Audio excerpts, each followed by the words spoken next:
দেখো বুড়ি, নতুন বছর আমার কিন্তু 200 টাকা মায়না বাড়াতে হবে। চুপ কর হতচ্ছাড়ি। আমি 1200 টাকার উপরে 1 পয়সাও মায়না বেশি দেব না। তোমার তো তিন কুলে কেউ নেই, এত বিষয় সম্পত্তি তুমি কি করবে? আমায় 200 টাকা বেশি দিলে তোমার কি কিছু কমে যাবে? তোকে আমি শেষবারের মতো বলে দিচ্ছি, এই মায়নাতে পোষালে কাজ কর, নয়তো বিদায় হ। ঠিক আছে বুড়ি, রইলো তোমার কাজ, আমি আর আসবো না।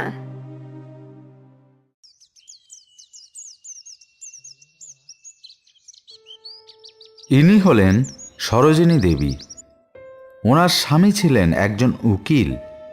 ওনাদের দাম্পত্য জীবনে কোনো সন্তানাদি হয়নি। কয়েক বছর আগে এক অজানা কঠিন রোগে আক্রান্ত হয়ে তিনি মারা যান। তারপর থেকে এত বড় বাড়িতে সরোজিনী দেবী একাই থাকেন। আর ওনার সারাদিনের সঙ্গী কাজের মেয়ে কাজলি।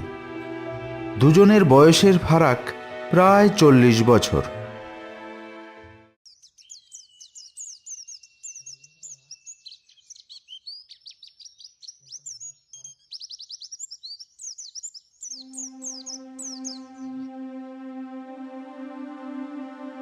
কি রে কাজলি, এত দেরি করলি যে? তোর কি কোনো আক্কেল জ্ঞান নেই? ভেবেছিলাম তো আসবোই না। তাহলে আসলি কেন? আমি না আসলে টাইম মতো ওষুধগুলো কে দেবে শুনি?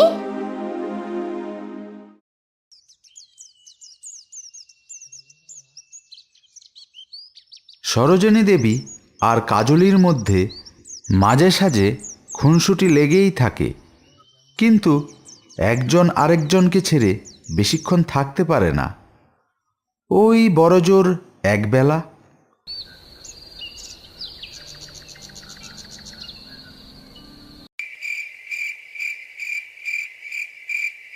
ও বুড়ি, রাত হয়েছে, আমি তাহলে এখন আসি। কত বলি রাতের বেলা যেতে হয় না, এখানে থেকে যা। কি এমন খাজানা আছে তোর ওই ঝুপড়িতে? তোর তো তিনগুলে কেউ নেই, কিসের টানে তুই ওই ঝুপড়ি ছেড়ে এক রাতও কাটাতে পারিস না?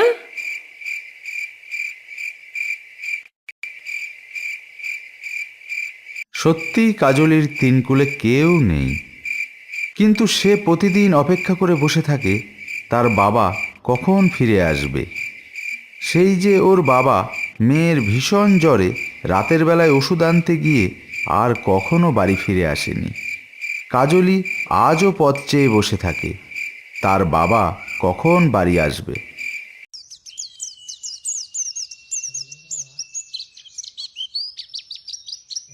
দেখ বিশু, তুই কেন আপত্তি করছিস? তোদের তো আলাদাভাবে পুনর্বাসন দেয়া হবে এবং সকলকে একটা কাজও দেয়া হবে। তোরা সকলে জায়গাটা ছেড়ে দে। দেখুন এমএলএ সাহেব, আমরা গরিব মানুষ, আমাদের মিথ্যে প্রতিশ্রুতি দিয়ে লাভ নেই। এর আগেও বহুবার আমাদের প্রতিশ্রুতি দেয়া হয়েছে, যা কখনোই আপনারা পূরণ করেননি। দেখো বাপু, খোলাখুলি বলে দিচ্ছি, ওই জায়গা আমার চাই।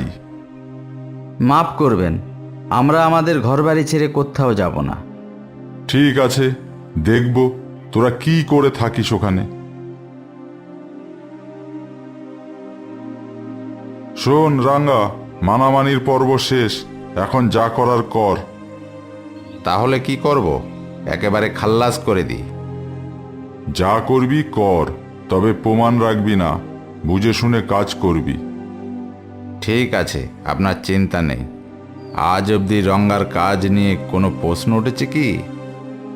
আরে না, সেই জন্যই তো তোর উপর ভরসা করি। সেই রাতেই বিশু বাড়ি ফিরে দেখে তার একমাত্র মেয়ে কাজলির ভীষণ জ্বর। জ্বরে তো গাটা পুড়ে যাচ্ছে। ওষুধপত্র কিছু খেয়েছিস? বাবা, ঘরে তো ওষুধ শেষ হয়ে গেছে। ঠিক আছে, আমি এক্ষুনি গিয়ে ওষুধ নিয়ে আসছি। সেই যে মেয়েকে একা ঘরে ফেলে রেখে ওষুধ আনতে গেল, আর বিশু ঘরে ফেরেনি।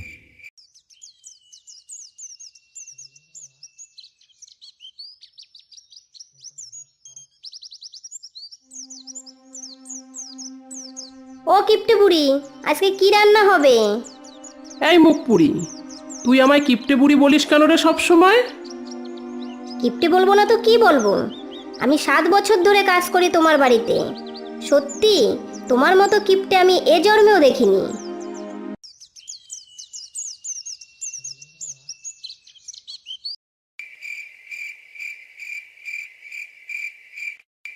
ও বুড়ি, আমি চললাম।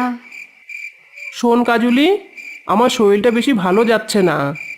তুই রোজ রোজ রাত করে বাড়ি যাস, তুই তো রাত্রে আমার বাড়িতে থাকতে পারিস। ও বুঝেছি, সারাদিন খাটিয়ে মারো, রাতটা অন্তত আমায় একটু স্বস্তি দাও। ঠিক আছে আয়। সত্যিই তো, আমি তোকে বড্ড খাটাই। এ কি, বুড়ি আজ দেখি আমার সঙ্গে একদম গায়ে পড়ে ঝগড়া করছে না? ঠিক আছে, আজকে চলে যাচ্ছি।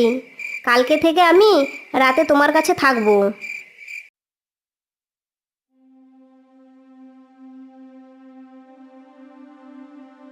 কি হয়েছে? এত লোকজন কেন? সরোজিনী দেবী কাল রাত থেকে অসুস্থ। এই তো একটু আগেই ওনাকে হসপিটালে নিয়ে যাওয়া হলো। ভদ্রমহিলার এত বিষয় সম্পত্তি, কিন্তু ভাগ্যের কি পরিহাস, শেষ বয়সে দেখার কেউ নেই।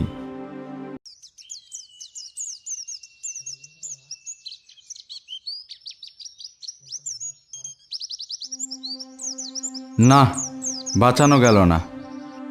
কিছুক্ষণ আগে যদি আনা হতো তাহলে একটা সম্ভাবনা ছিল।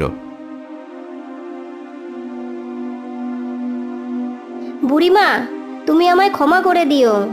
আমি যদি রাতটা তোমার কাছে থেকে যেতাম তাহলে হয়তো তুমি আজ বেঁচে থাকতে।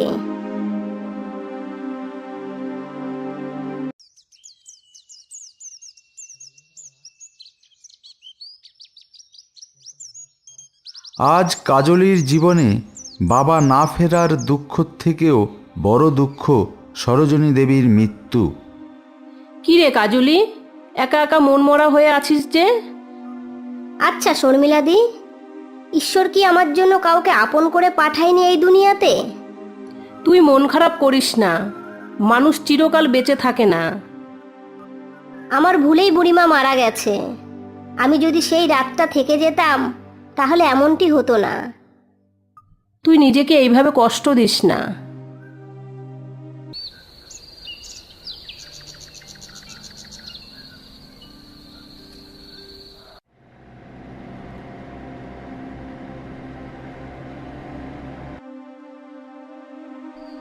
কাকে খুঁজছেন বাবু?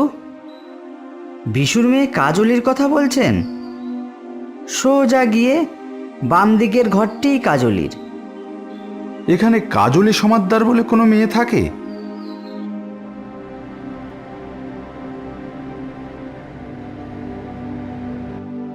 আপনি কাজলি সমাদ্দার? হ্যাঁ, কি ব্যাপার বলুন তো? আপনার আধার কার্ডটা একটু দেখানো যাবে? আধার কার্ড? আধার কার্ড তো শুনেছি যাকে তাকে দেখাতে নেই। ভয় নেই, আমি হলাম সরোজিনী দেবীর উকিল।